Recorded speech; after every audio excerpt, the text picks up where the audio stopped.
In this video, we are going to discuss the anatomy associated with the peroneal muscles of the lower leg.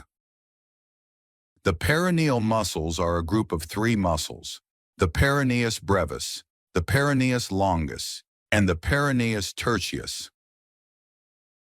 The peroneus longus and brevis lie within the lateral compartment, and the peroneus tertius muscle is located within the anterior compartment of the leg. Origins and insertions.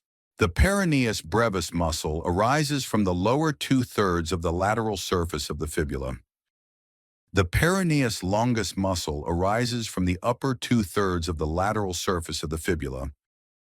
The peroneus tertius muscle arises from the lower 1/4 to 1/3 of the anterior portion of the medial surface of the fibula. The peroneus longus is the longest and most superficial muscle of the lateral compartment.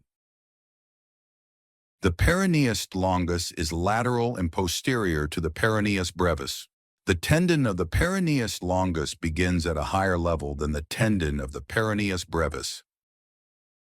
The peroneus longus muscle is inserted into two bones: the base of the first metatarsal and the adjoining portion of the medial cuneiform bone. Before the peroneus longus insertion, the tendon makes three turns. The first turn is at the tip of the lateral malleolus. The second turn occurs below the trochlear process of the calcaneus. And the third turn occurs at the groove of the cuboid, crossing the plantar aspect of the foot obliquely.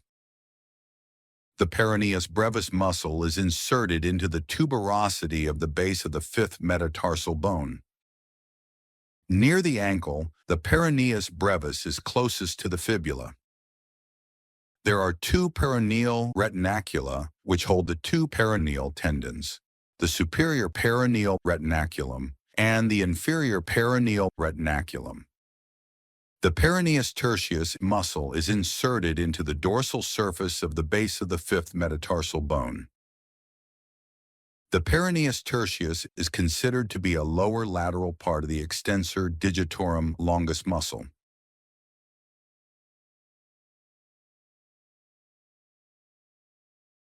Innervation. The peroneus longus and peroneus brevis muscles both receive innervation from the superficial peroneal nerve. The peroneus tertius muscle receives innervation from the deep peroneal nerve.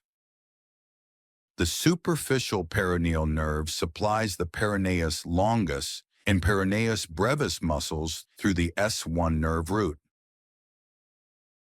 Eversion and inversion occurs at the talocalcaneal joint and the talonavicular joint. Inversion equals supination. The muscles involved are the tibialis anterior and the tibialis posterior. The peroneal muscles are not involved in foot inversion. The peroneal muscles are foot everters. Function of the peroneal muscles. The function of the peroneus longus muscle is to evert and plantar flex the foot, as well as maintain the transverse arch of the foot. Eversion equals pronation. The medial foot edge is lowered and the lateral foot edge rises. The function of the peroneus brevis muscle is to evert the foot. Thank you for watching this video. This concludes our video on the anatomy associated with the peroneal muscles of the lower leg. We will discuss other important anatomy associated with the lower leg in additional videos.